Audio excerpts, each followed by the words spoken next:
Hello, ladies and gentlemen, and welcome again to Syrian Analysis. I'm your host, Kevork Almassian. Thank you very much for tuning in to today's live streaming. I appreciate you all, whether you're watching us on YouTube, on Rumble, and on X. As you may know, guys, YouTube has been purging against independent journalists, and they have deplatformed many of the independent journalists on YouTube. So I encourage you to also register on Rumble just in case this channel is cancelled, so we can stay in touch. And I also can make live streamings on Rumble for you. There are many of you already registered and following this channel there. However, I encourage all of you to have an account at least, so in case this is cancelled and the platform, we can stay in touch there. Today is the first anniversary of the October 7 attacks. Now, if you watch the press, they are going to present to you few of the very short segments without solid analysis what happened on the October 7, and we are not here to ask our guests, do you condemn Hamas or do you condemn Hezbollah? What we're going to do is really objectively to try to analyze what has been achieved for all the sides who are involved in this conflict since then. So Vanessa Billy and Maram Susli are today with me, Syrian girl partisan, known on X. I'm very happy to have you both. You were both heavily involved in the coverage of the October 7 and in the aftermath. So I would like to start this conversation with a very simple question. What has the Palestinians achieved after the October 7 attacks? This is a question many people ask.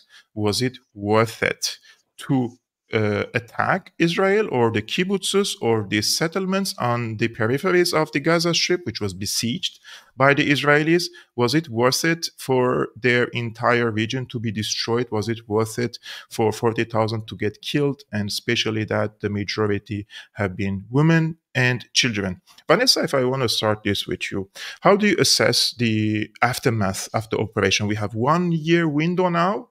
What has the Palestinians achieved in your opinion? I think what the Palestinians have achieved is to put the Palestinian cause back on the map and to bring people back into the battle for Palestinian justice and liberation. Because prior to October the 7th, what were we actually seeing? We were seeing the achievement effectively of the normalization of the Gulf states. Saudi Arabia was teetering on the brink of normalization with Israel, which of course the entire Abraham Accords was perceived very much as a betrayal of the Palestinian political cause.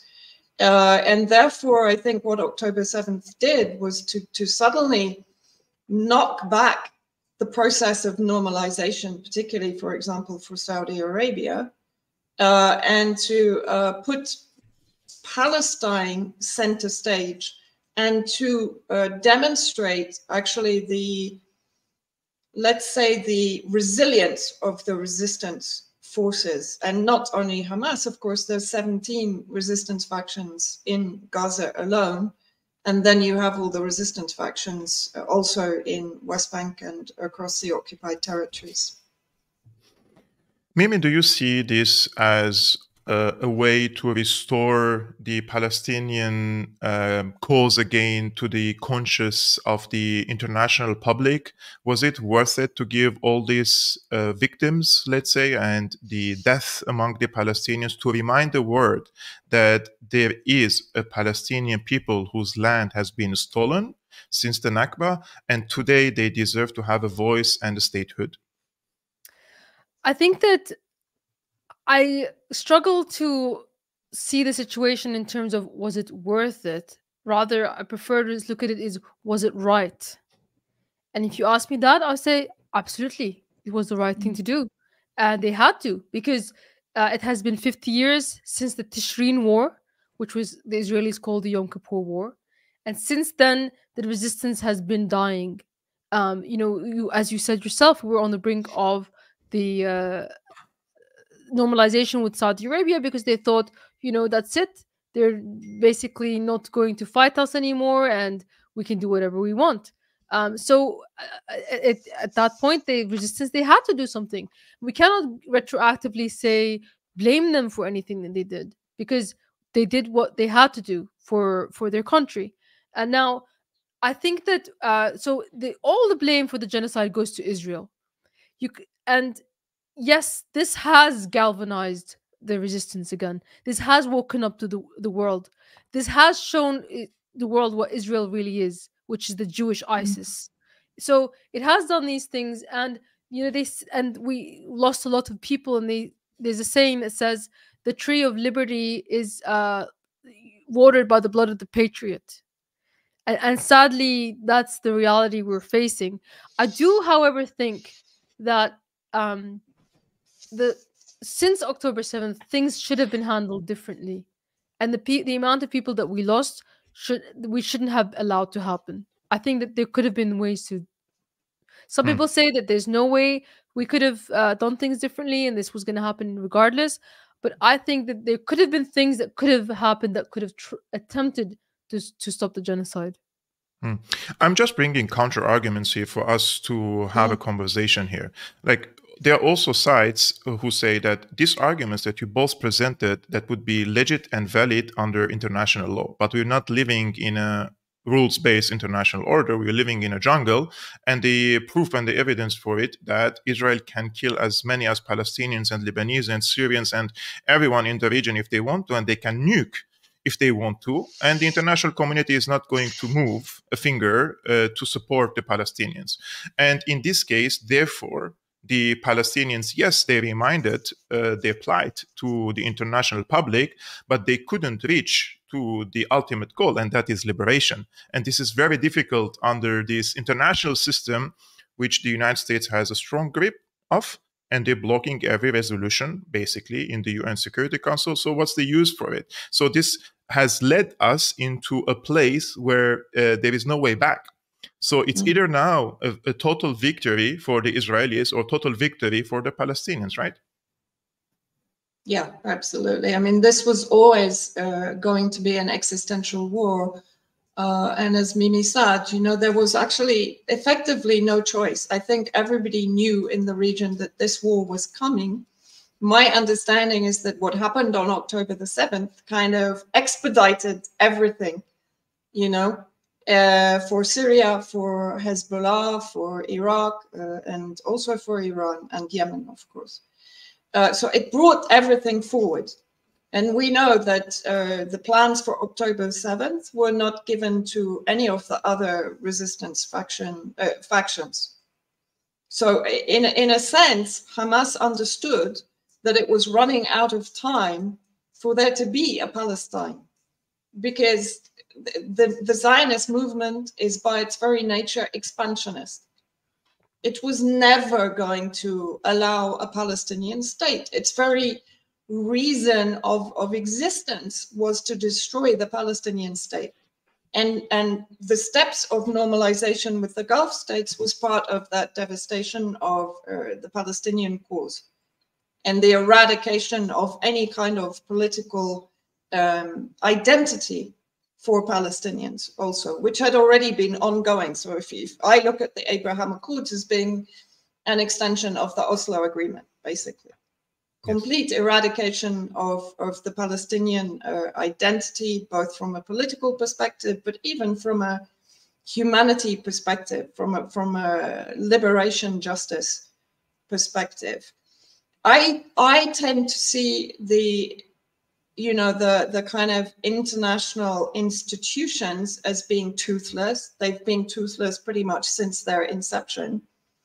But the only purpose they serve now that I've seen this for going on for 1 year is in the future, if Israel is, let's say, defeated, diminished in some way, those courts can then be used as a weapon for the justice of the Palestinian people. Their judgments can be used by hopefully a more just and a more fair and a more international law-oriented world.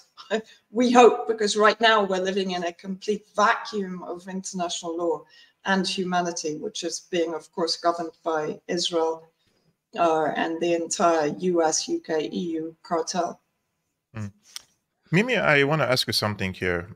This is also a counter argument here, right? And this is based on intelligence information. After the October 7, everybody woke up in Damascus, in Beirut, and in Tehran. They were surprised by the attack, just like anyone on TV. So the allies of Hamas, they were not aware of this attack, right? So the timing of the attack was surprising even for the allies. And in case of such an attack, a massive attack by Hamas and the other groups in the Gaza Strip against Israel, uh, in my opinion, what Israel has done is the only thing that I have expected from the Israelis. So I'm sure that Hamas knew that there is going to be a strong attack from the Israeli side.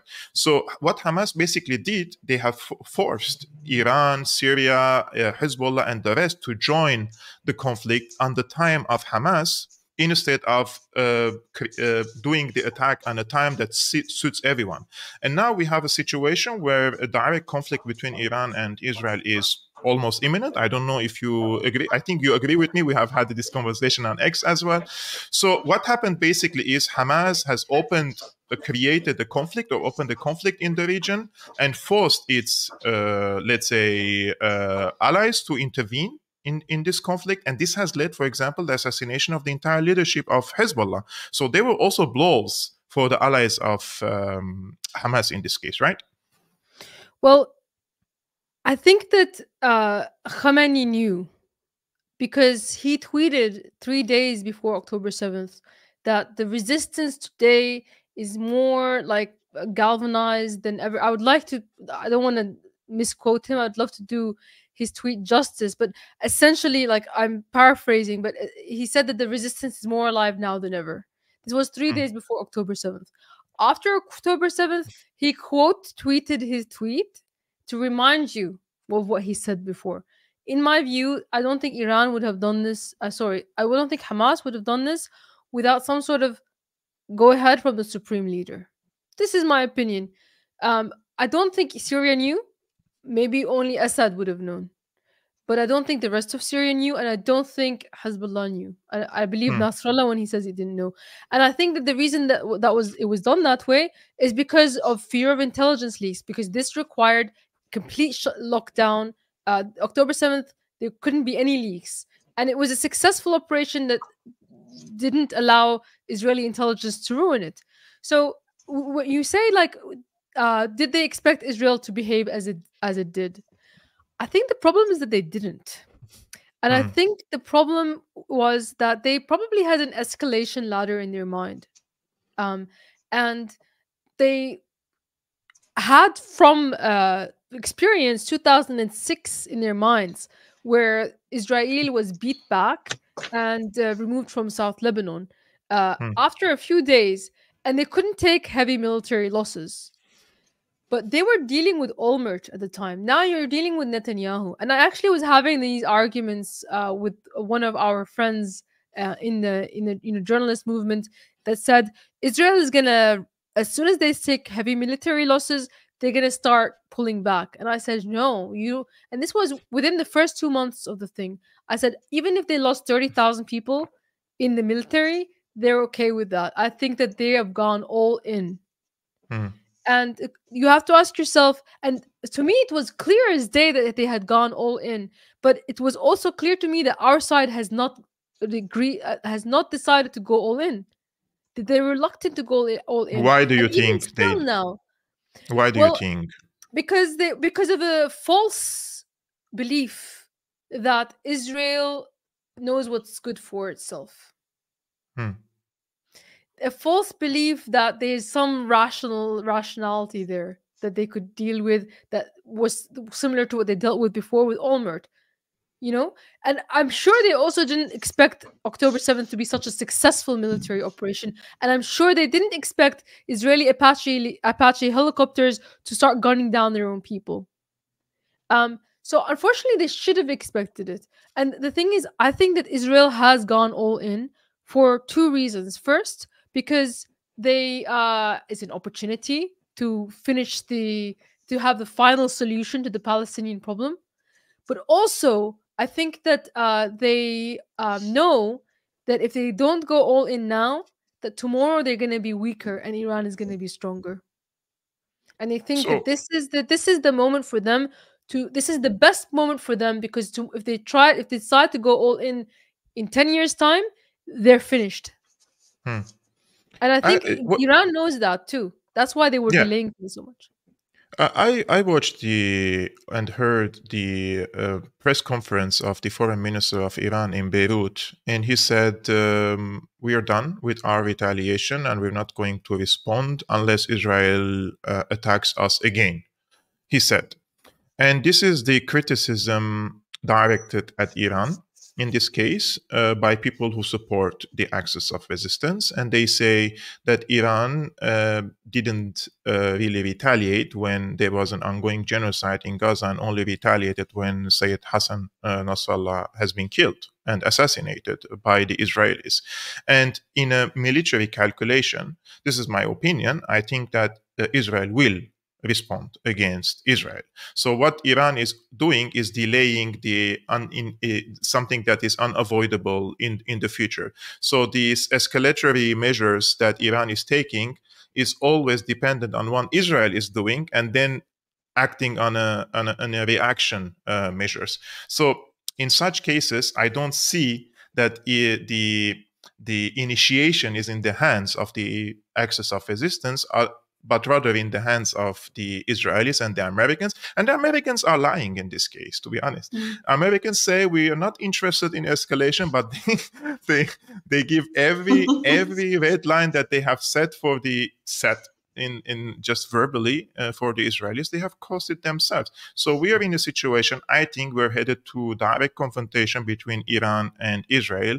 And I don't know what is going to be the outcome of it. I don't know. What do you think of this, Vanessa?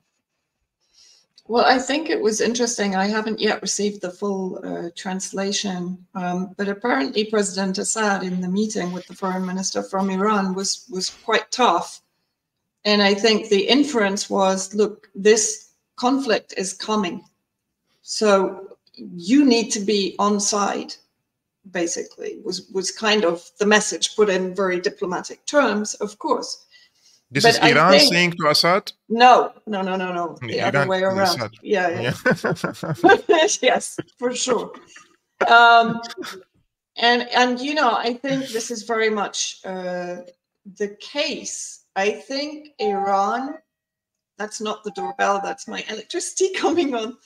You know, Iran is dealing with a number of issues. Of course, the tragedy of Raisi and Abdul Hayyan, that I'm still not entirely convinced was only an accident, especially after the pager attacks. It made me question it even more.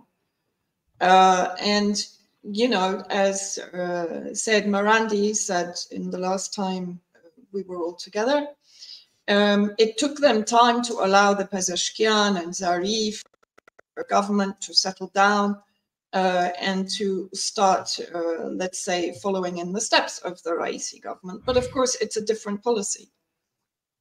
And Iran is also facing potential for destabilization from within, of course, orchestrated by the West and by Israel and so on. But I think now we reached a point where the resistance axis is kind of primed and ready.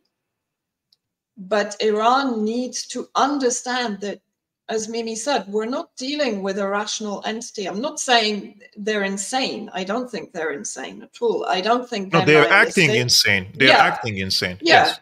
Because it's kind of this mad dog doctrine, isn't it? Yes. They work on the basis that if they present themselves as this rabid dog, then that acts in itself as a deterrent.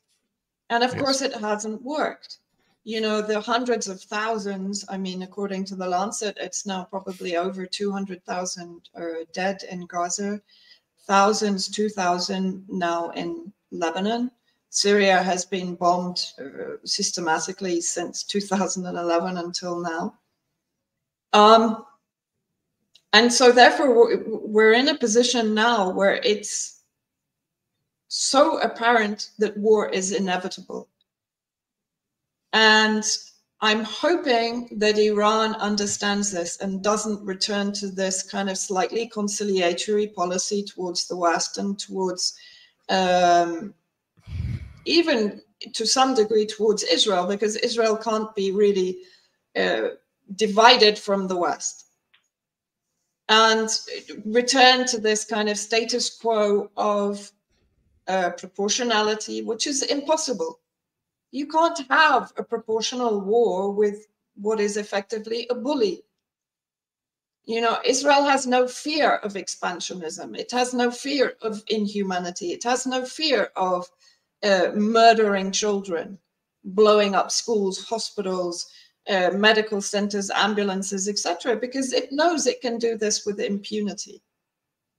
And Yes. this needs to be factored in to the resistance response. Yes. I will show you guys a tweet. Sorry, ladies. I mean, guys, it's just a neutral gender, okay? Okay. Because there's some No, feminists the other day she. You just assume my gender? yeah, they got upset for calling them guys, and I Really? wasn't I wasn't inclusive enough.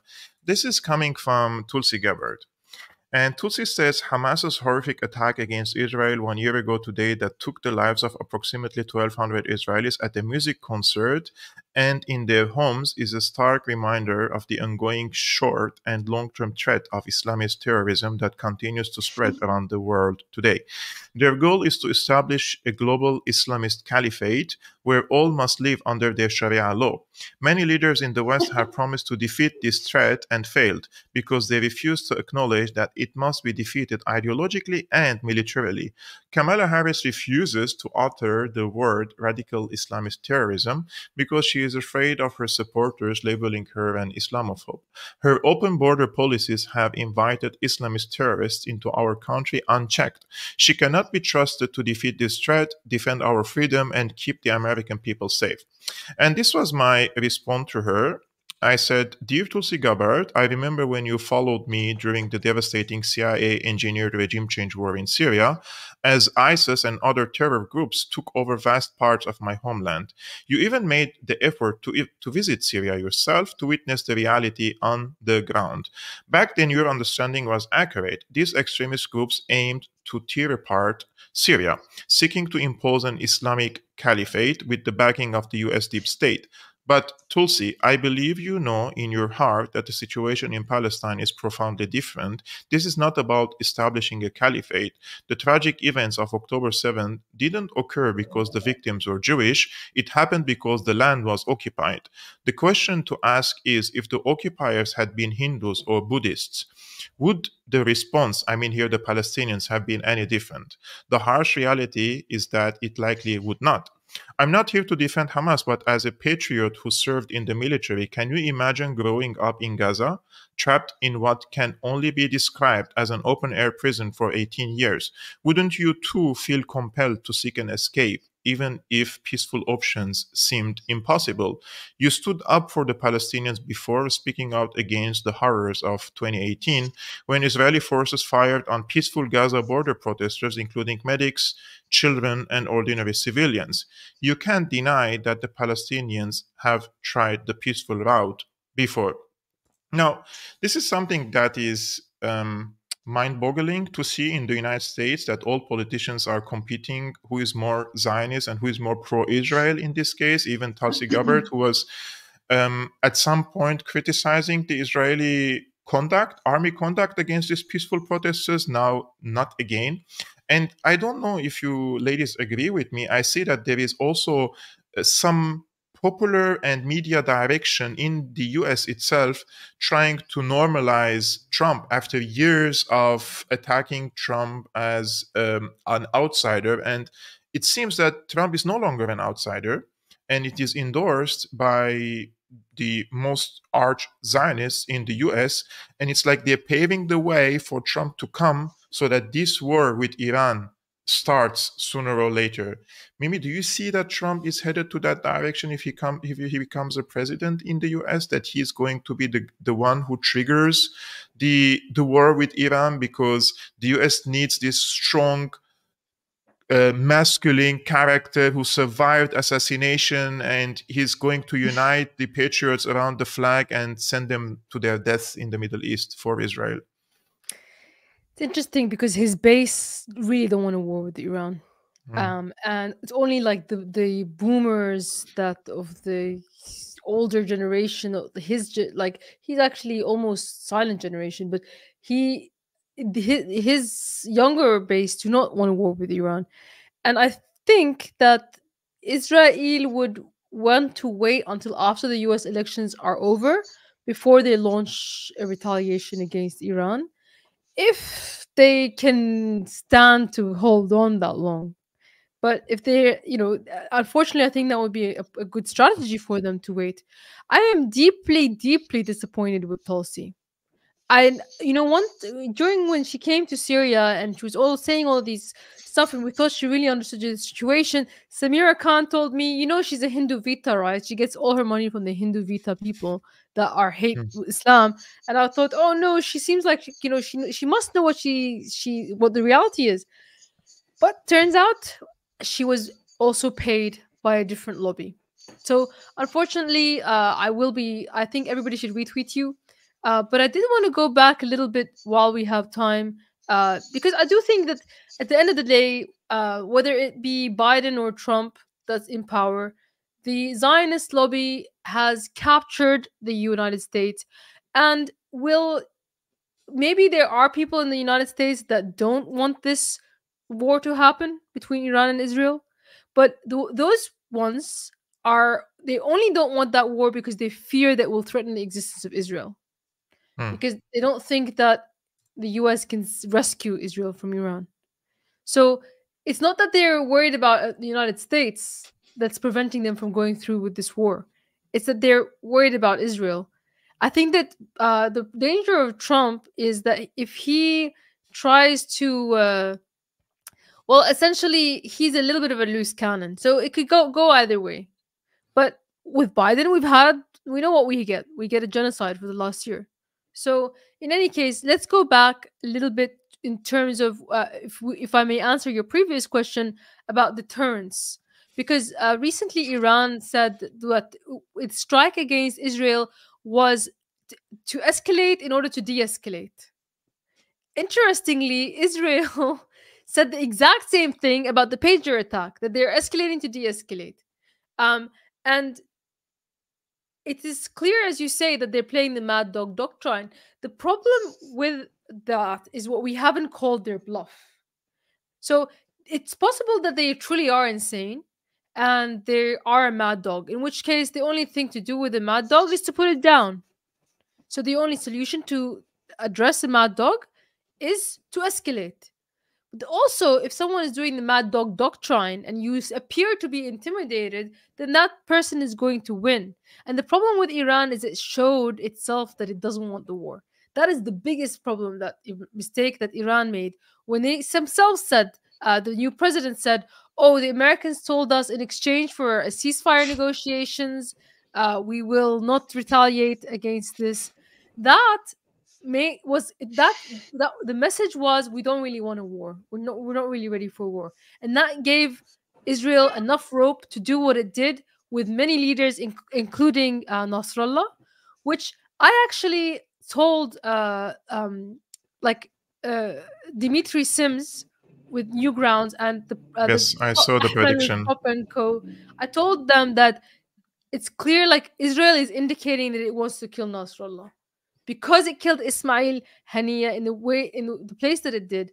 And the response from the axis of resistance has constantly been, oh, well, anyone is replaceable, and like killing these people is not going to change the course of the war. What is the messaging there? The messaging is that anyone is killable and we won't do anything. That's the message. So all of those mistakes, I think, open the door to the assassination of Nasrallah.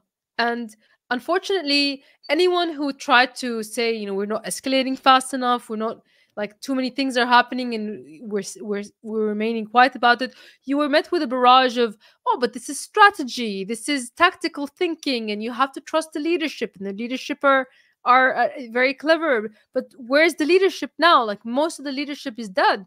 And the thing is that who is left of the leadership? Who's left of the leadership? They're killing the people who are committed to the cause. They're killing the people who would do things against Iran. You know, we said about the president of Iran, like, there's some question about whether his death was an accident or not. Raisi died after launching missiles at Israel, right? So, and the new president, who is influenced largely by the people who want to sign nuclear deals, like Zarif, he took many months in order to do something similar. So I just think that they're killing the hardliners and they're leaving the softliners behind, because they think it will allow them to continue their genocide without Iran stopping them. I don't think Israel wants war with Iran.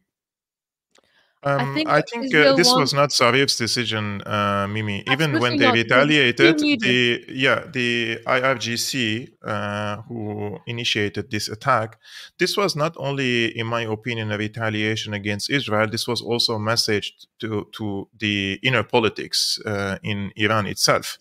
This is not an information. I don't know anything about this. This is just my speculation. I also get the impression that there was an attempt to sideline the what they call the hardliners in Iran. There was like a soft coup attempt in Iran itself after the assassination of Haniyeh, and Iran, After the the Iranian assassination of Raisi. Raisi, yes. Yeah. I mean, yes. So this, I mean, technically, if I still don't know, I have a big doubts that his helicopter just crashed. And for those who are looking for answer, I also encourage them to Google smart villages Azerbaijan and see how many smart villages Israel has built on the newly captured territories from the Armenians in Nagorno-Karabakh on the borders with Iran. It's like the border is here and they're building some sort of smart villages that nobody knows what are they about. And the Israeli ministers are the ones opening these smart villages there. And the location of the crash of Raisi's helicopter was approximately 200 kilometers away from this smart village, which was recently opened by the minister, one of the Israeli ministers. But we have a situation now, Vanessa, that in Lebanon, this has not only escalated, because Nasrallah, before his assassination, said that if you bomb Dahieh, we will bomb Tel Aviv. And now Dahieh is getting leveled to the ground. And the plan is basically to push all the Lebanese Shia out of the Dahieh, force them to go to other regions where it's probably mixed, or from other religions or sects, especially where the warlords are in charge of, in order to cause sectarian tensions and civil war in the country. And this is why the Israelis are bombing basically the border crossings between Syria and Lebanon to stop the big influx of the Lebanese displaced people to go to Syria, where it is safe haven. So it seems that all these files are interconnected now. Syria is a direct part of this conflict. And you said that President Assad probably said to the Iranians that they have to get involved let's say, involved in this. More. Yeah. And in the past few days, there was a huge attack against Syria, one of which was in Jableh, and the other one yesterday was in Hama. So Syria is receiving blows in this case, but it doesn't see readiness, as also Mimi said, from its bigger ally and bigger brother in the region, and that is Iran, to get involved if such a scenario is developed or cooked. But it's going to happen anyways. So the axis of resistance is actually acting on the schedule of Israel and not the other way around. And the element of the time is very important in such conflicts, don't you see? Yeah, absolutely. If I can just quickly go back to Trump for 1 second, because I slightly disagree with his followers, because the majority, as in his administration previously, are Christian Zionists. And so therefore they are going to be pushing for an escalation and an expansion of the war based on this crazy Armageddon theory for the second coming of Christ. And Trump was responsible. You know, I don't see there being any difference between Democrat and Republican. What I saw was Trump paving the way through hybrid war strategy for Biden's administration, and then being unable to return now to pick up the reins and head towards war with Iran, as you mentioned. You know, Trump didn't start any wars, he didn't end them, and he exacerbated basically the suffering in Syria, for sure, through economic sanctions, through stealing Syrian resources, etc. So I think Trump is a far more sinister prospect than people are giving him credit for. And with Kennedy and Musk and Gabbard now coming on board as complete overt pro-Zionists, then I think we have actually an even more pro-Israel lobby coming in if Trump is elected. But to come back to Lebanon, I 100% agree with the post that you put on X about what is happening with Hezbollah and what the intention is to create the sectarian strife in Lebanon. Why? Because I've been following this for years through the British intelligence, the same actors, like, for example, ARK Group, ARK, and Alistair Harris, who, on behalf of MI6, led many of the destabilization operations in Syria. And they, for some time, have been tasked with working in Lebanon and infiltrating the security, the military, the government, the camps, for example, in Tripoli, where we know many of the extremists who escaped from Syria came and established homes in areas of Tripoli, not all of Tripoli. But there are factions, extremist factions in Lebanon that have effectively been infiltrated and are potentially going to be controlled by British assets and US assets. We keep hearing how, for example, US and UK troops in particular have entered Lebanon under the pretext of evacuating civilians. Now, I have been told that the resistance is aware of these plans and they have prepared for it. But this is the biggest threat, is that, as you said, I'm not even going to say only the Shia elements, because of course there are other denominations working within factions affiliated with Hezbollah that also belong to the resistance. There are Christians, there are Sunni, there are atheists, just as in Palestine. But the fact is there are factions in Lebanon that have been prepared for this. And we include, of course, the Phalangists, which are effectively Christian Zionists, some of the other factions that have historically been against Hezbollah influence inside Lebanon. And of course, there's no, let's say, formal government. There's only an interim government, which of course is why now they're pushing for an election of a president, which they know or they hope will be opposed to Hezbollah and will weaken Hezbollah's influence in the country. So yes, we're heading now, I think, for the danger of engineered sectarian strife in Lebanon, a closing off of all borders, not only for Lebanese trying to get into Syria, but for Syrians having their only safe exit, really, from Syria being close to them also. And, you know, with the US now bombing Al-Bukamal again, we've also talked about this. You know, the intention in Syria, and I believe in all the countries of the resistance axis, is to close all borders. So the same MO will be seen also in Iraq.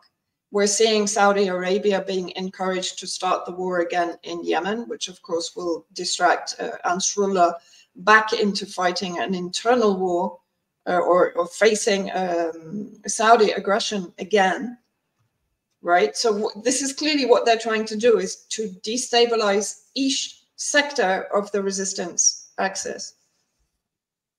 Guys, this is we are watching this live streaming on three different platforms: YouTube, Rumble, and X. Around 5,000 people are watching this live right now. So if you're watching this on X, the handlers of Syrian Girl, Maram, Susli is already tagged, and also Vanessa's handler is already tagged. But if you're watching on YouTube or on Rumble, I would like to also tell you that the links of their X accounts are in the description below, and also importantly, Vanessa's Substack account is also in the description below. She regularly publishes and posts her work on her Substack. Mimi, I would like to go to you for a last question, if you don't mind, and this is about Syria. You are from Syria, and to be honest with you, you have been. I'm very not trying to make any compliments. You were more correct on Syria than myself at so many times. Sometimes I see and I think that you make let's say sensational comment, but then I realize after some time that this was correct. It should have happened. There were certain times that this should have happened. Now Syria is under immense pressure. The al-Nusra elements, Jolanis, are preparing their arms and forces to attack against the Syrian forces in the north. This is absolutely a CIA engineered mobilization to try to distract the Syrian army again in an internal conflict. You have in Daraa some of these NGOs and linked to some congressmen in the US trying to cause also civil strife in the country itself.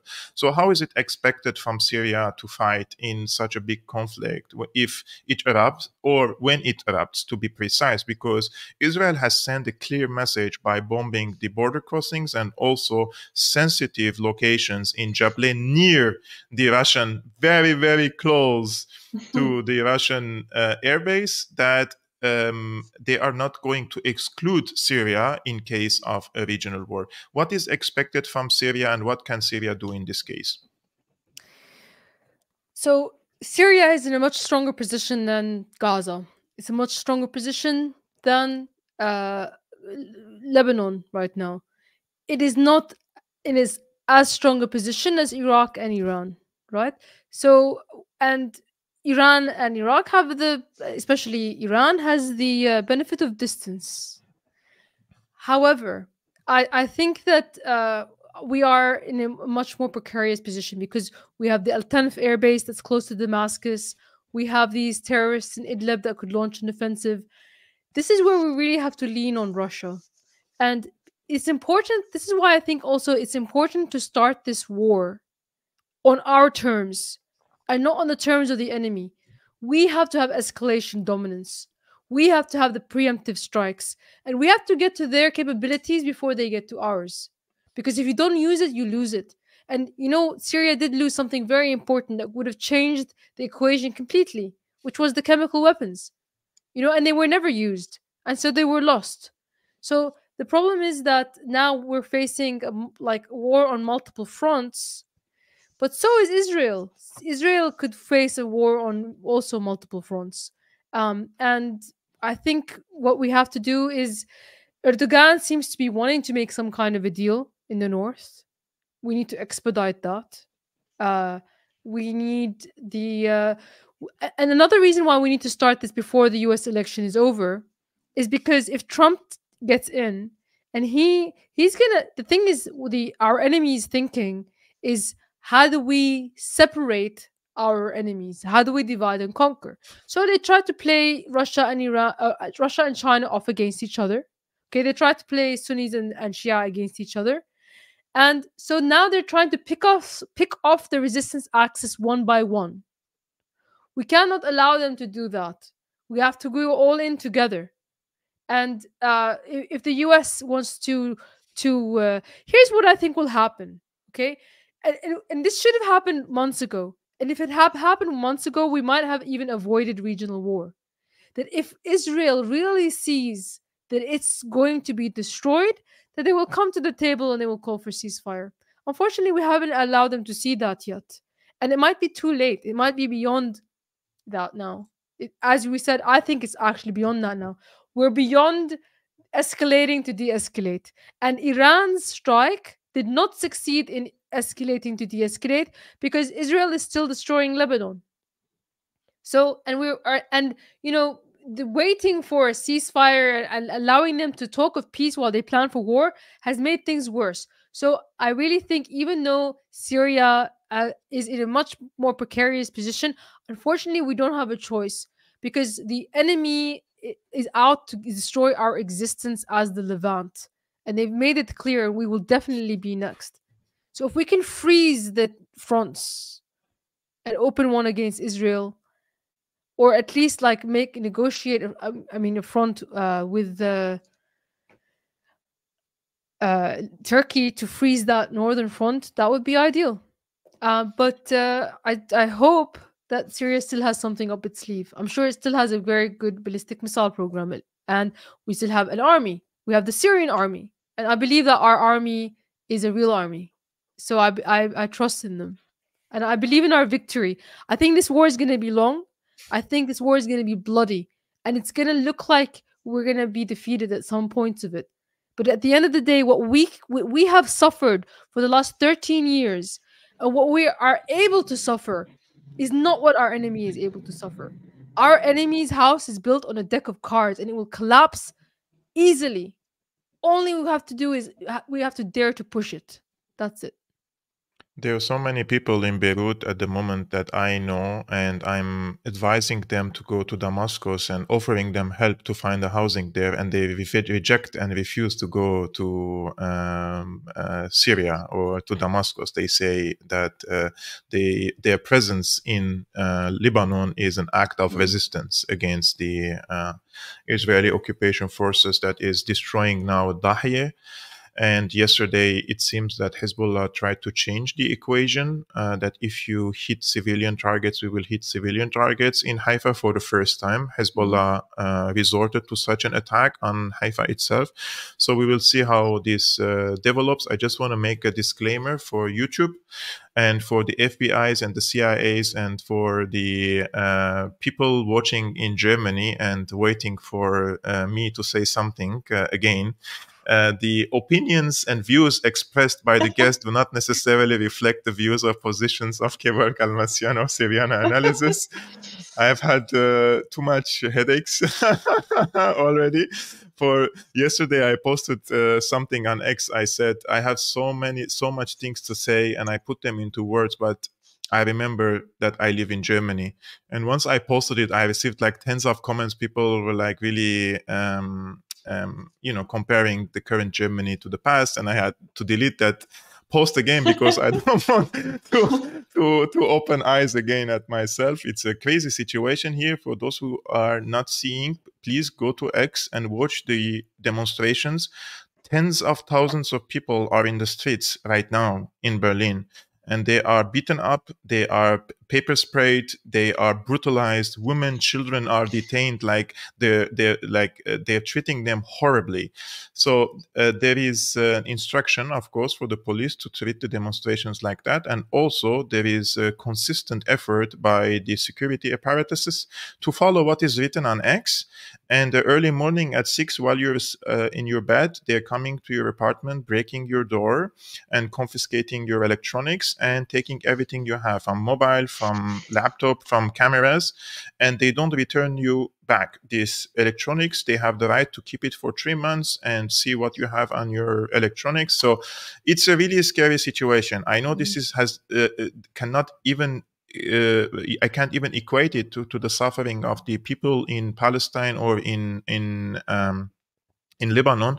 But in order for us to work and send a message and create such content and have a conversation and try to open more eyes, we have to be physically present and not in a jail. I think I think that's the ABC to at least to keep ourselves safe and try to send the messages that we have to send. Guys, ladies, I'm very, very pleased and honored to have you both and this channel. It's a really amazing conversation. I wanted to have this with both of you on the anniversary of the October 7 attacks. Vanessa, thank you so much for coming from Damascus. And Mimi, thank you so much for coming. I don't know at the moment on which continent you are. I'm not going to expose it to the public, but I'm really happy to have you on the channel. Guys, if you're watching this on X, the handlers are already tagged. Posted a question for 100, by the way. What is it? they said, why do you think Russia is not responding to Israeli strikes on the Russian base in Syria? I think that they It- didn't actually hit the base. They hit no, they No, just they didn't. didn't. No. No, they yeah. didn't. So But they there were answered. some missiles fired from the Russian Yeah. side this time. For the first time in the past few months, they tried to intercept some of the attacks Well, from the Israeli side. I also do just want to say that Russia is often involved in buzzing the Israeli jets. I mean, it was flying off the coast of Latakia for some time after the attack. You know, I do just want to, in some defense of Russia, I do think they need to understand what is going to come to Syria pretty quickly. But, you know, most of all, Russia respects the sovereignty of Syria. And nothing that Russia does is done without agreement with Damascus and discussion with Damascus. Yeah. You know, so I think that's the difference. People are used to the US interfering in every possible way in their, you know, let's say their allied states' affairs. Russia doesn't do that. It respects the sovereignty of Syria. Guys, thank you so much for watching today's live streaming. I appreciate every one of you. MashaAllah, we have 5,400 people watching this for the first time in the history of Syriana analysis. If you like this content, please hit the like button and share this video with your friend. And if you want to support independent work I'm doing, you can become a patron. The link is scrolling on the screen. And I will see you tomorrow on Tuesday, 5 p.m. Central European Time, 11 a.m. Eastern American Time. Peace be upon you, Vanessa. Peace be upon you, Mimi. And peace be upon you guys. And we will see you soon. Salam. See you.